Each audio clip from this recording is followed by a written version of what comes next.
In this video, we'll demonstrate dynamic programming using the rod cutting application. Suppose I have a metal rod and that we can see here, and it's 4 inches in length.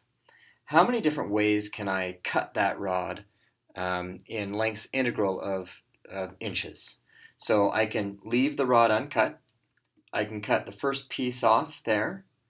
I can cut it in half. I can cut the last piece off, and so on. So how many are there? Well, for a rod 4 inches long, there are 1, 2, 3, 4, 5, 6, 7, 8. And is there a general term for that, general way we can describe that? Yes. Let's take the case of 4 again. So those are the 3 cuts we can make. And what we can do is we can say, well, I want to cut that one, but not those. Or I want to cut these 2, but not this one. And so what we end up with is something that looks like a binary number. So it turns out that the number of cuts is equal to 2 to the power of n minus 1, where n is the length of the rod. Here's the problem. I want to cut the rod up and sell it. So a rod 4 inches long is going to make a certain amount of money. A rod 2 inches long is going to make a different amount of money. And according to the markets, it may not be a linear relationship. So let's suppose that we have a list of values that a list of prices. Okay, so here's our list of prices. And let me resize that a little bit. Okay, so I have my list of prices. So if I take my rod and I cut it up and I leave it as is, so that it's 4 inches long, I can sell it for $9. What if I take that rod and I break it in half? So I have 2 lengths of 2 inches each. Well, I sell each of those for $5 for a total of $10 selling the rod. Now what do I want to do? I want to break it up into half. It'll make me an extra $1. What is the optimal cutting of a rod to maximize my profits? That is the question we want to answer. Now, one way I can answer this is to take every single one of the 2 to the power of n minus 1 cuts, sum up the prices of the pieces, and take the maximum of those. So for n equals 4, that's not a big deal. It's just 8 different combinations. Sum those up, and I can take the max. But remember that the number of cuts is 2 to the power of n minus 1. And so as soon as n gets very long, even 10, that starts to become prohibitive. I don't want to have to check every single combination of lengths. I'd like something better. So let's establish some notation. There's a piece of the rod, here's a piece, here's a smaller piece, and here's another piece. We are going to call this I1, I2, I3, down to IK, where I sub j is the length of the jth piece of the rod. So I is the length. Therefore, n, which is the total length of the rod, is equal to I1 plus I2 plus IK, the sum of all the smaller pieces. I want to find the maximum revenue. So the maximum revenue is equal to the price of the first length plus the price of the second length, and so on, to the kth length. So this right here is the price of length ik. Now, just a quick example, suppose we have the rod of length 4 and we divide it into 2, then the price of length 2 plus the price of length 2 would be, given our pricing matrix, length 2 has a price of 5.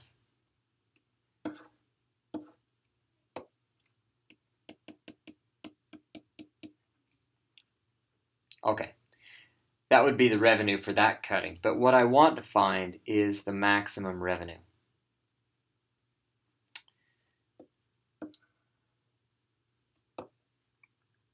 Here's an idea.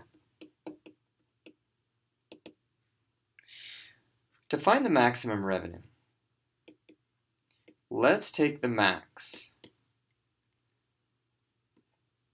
of not making any cut at all, so the price of the entire length, compared with the price of one length of size 1 plus the revenue, oops, that's n minus 1,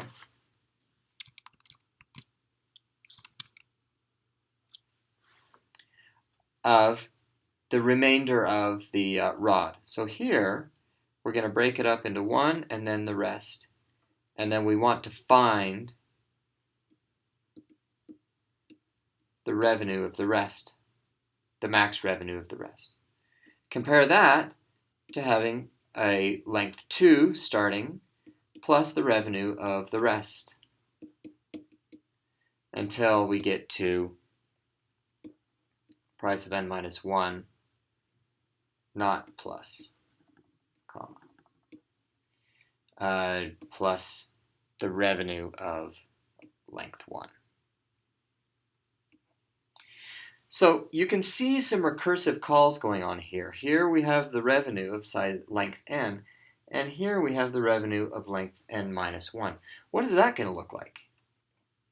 Well, revenue of n minus 1 equals the max of p of n minus 1, p of 1 plus r n minus 2, and so on.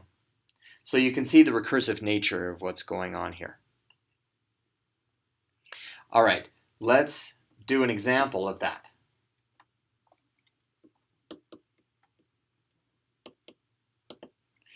And I'm going to bring up that pricing matrix again. Figure on page 360.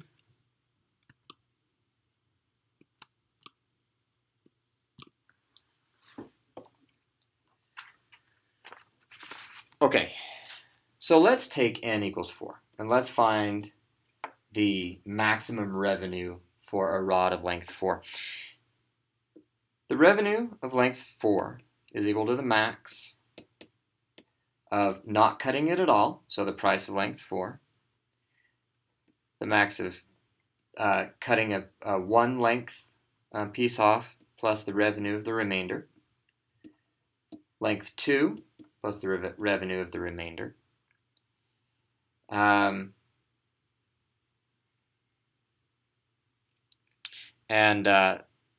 length 3 plus the revenue of the remainder.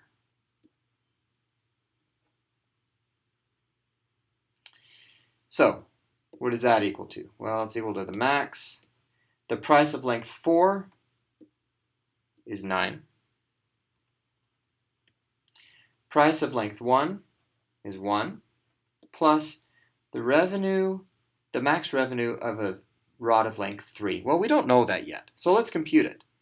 R3 was max of not cutting it at all,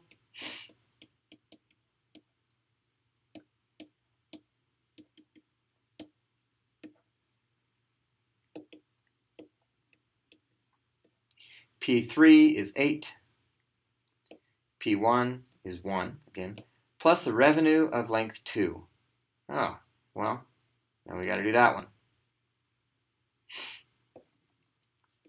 Revenue of length 2 equals the max of P2, P1 plus R1 equals the max. The price of 2, I believe, is $2. Oh, no. The price of 2 is $5.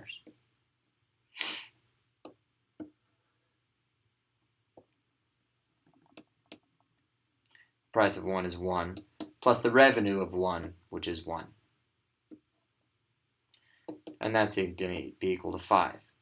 Now we can come back up here. We have R2 equals 5. P2 is 5 plus revenue of 1. And the max of that, all of those, is 8. So R3 is 8. And now we have the max 1 plus R3, which is 8. P2, which is 5, plus R2, which is 5. And P3, which is 8 plus 1. And that's equal to 10. So it turns out that our maximum revenue is going to be $10 for a rod of size 4. Now let's come up with an algorithm for that. And I'll paste in what the book has, which is on page 363.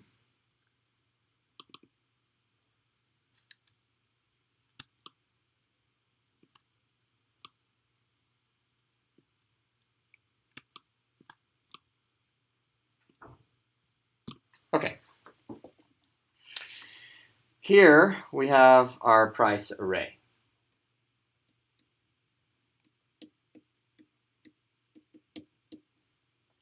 And here we have the length of the rod.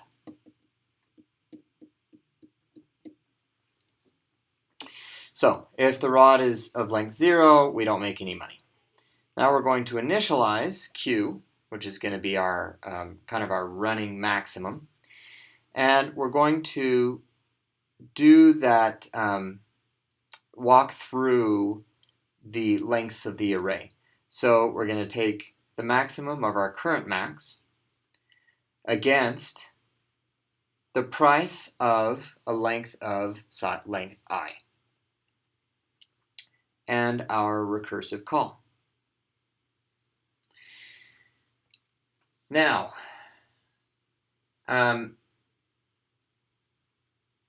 what is the running time? So this algorithm works. What is the running time of this? Turns out that we're going to use 1. This is the number of calls to cut rod. So we make 1 call to cut rod, and then we're going to make how many subcalls to cut rod? Well, we're going to go from 1 to n, and making 1 subcall for each one of those.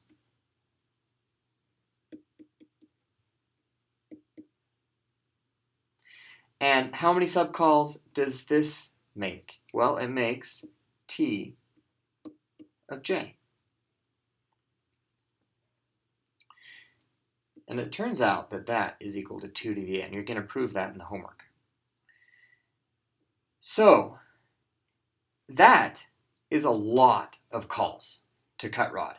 If you say n equals 40, your computer's going to be grinding for an hour, maybe. It's super expensive. Now let's look at why it takes so long again. Let's suppose we call it with a rod of size 4. Now we're going to make a recursive call where n is equal to 0. We're going to make another recursive call where n is equal to 1. Now for that recursive call, we're going to make another recursive call at n equals size 0. Okay? Now we make a recursive call with n equals 2. But look what happens here. For that one, we make a recursive call with size 0. And we make a recursive call with size 1. And what does that do? Calls recursively down like that. Now, how about our recursive call of size 3? Well, that's going to make 3 recursive calls. Each of those is going to make, that's 0, recursive calls.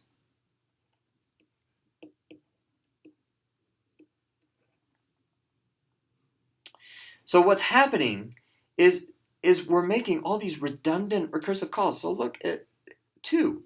We're calling that twice. We're computing R2 twice. And it just gets worse. We're computing 1 how many times? Well, 1, 2, 3, and 4. That is why we're getting such bad performance. Enter dynamic programming. The first part of dynamic programming we're going to talk about is memoization. And that is not a typo. So I'll bring up figure.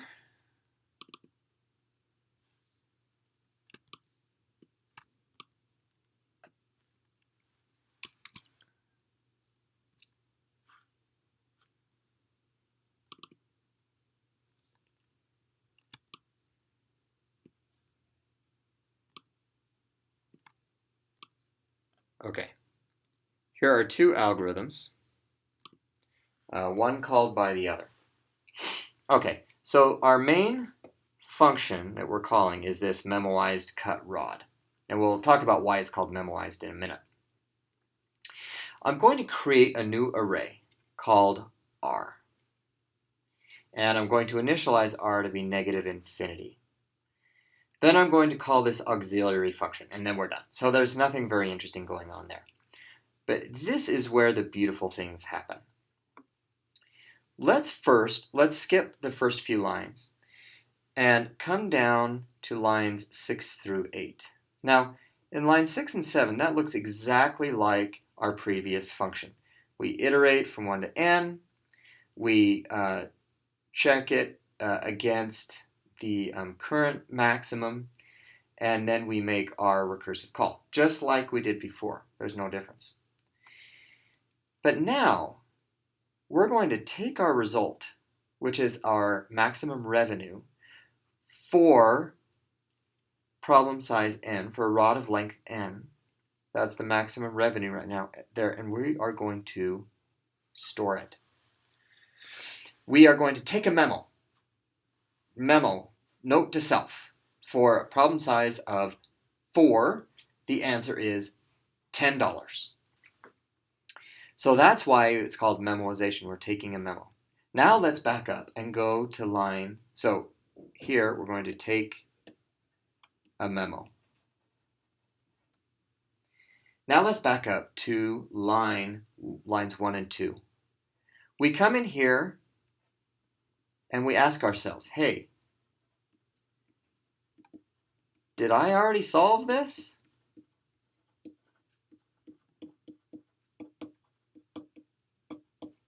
And the answer is yes. Don't solve it again.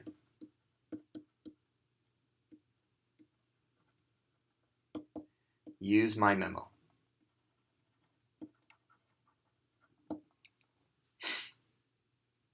Okay, that's memoization. There's another way to do dynamic programming, and that's called bottom-up.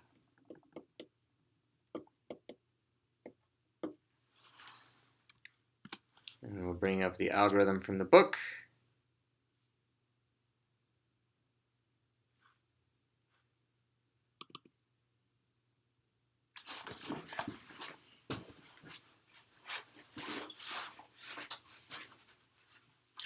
And you can see in bottom up,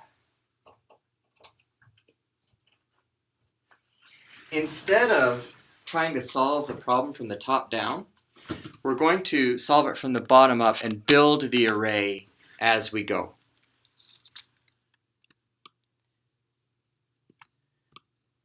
So we create the array, and then we start solving the problem from size 1 up to some maximum size. Now this is a little bit more efficient than top-down. It has smaller constants. But it turns out that both memoization and bottom-up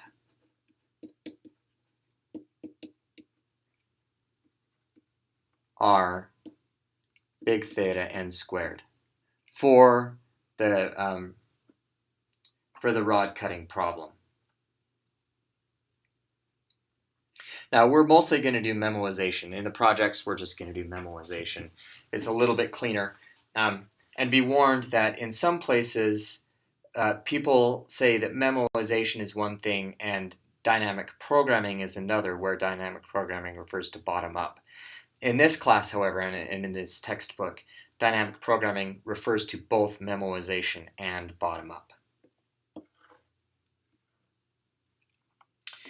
Now, last thing. Isn't this the same as divide and conquer? So in divide and conquer, you'll recall we have some array. And let's actually break the array up. Let's call it piece 0, piece 1, piece 2, and piece 3. So these are our pieces. We subdivide out there, and we solve that subproblem. We solve this subproblem, and then we solve those two subproblems, and then we combine them back up together, and so on. So what's the difference between this and dynamic programming? Well, in dynamic programming, the problem is going to look something like this. We might break this piece up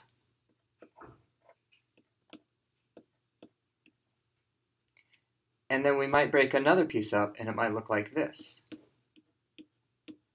So what we have here is overlapping subproblems. Well, what's so bad about that? Well, now let's suppose we divide this up like into, say, 0 and 1 and 2. And we divide this one up into 1 and 2 and 3. What we see is that we're solving that problem twice. So, what's the difference between divide and conquer and dynamic programming? In dynamic programming, the subproblems overlap. And we want to solve these subproblems only once. So what is the definition of dynamic programming? It's using memory to store solutions to subproblems. So we only have to store them once.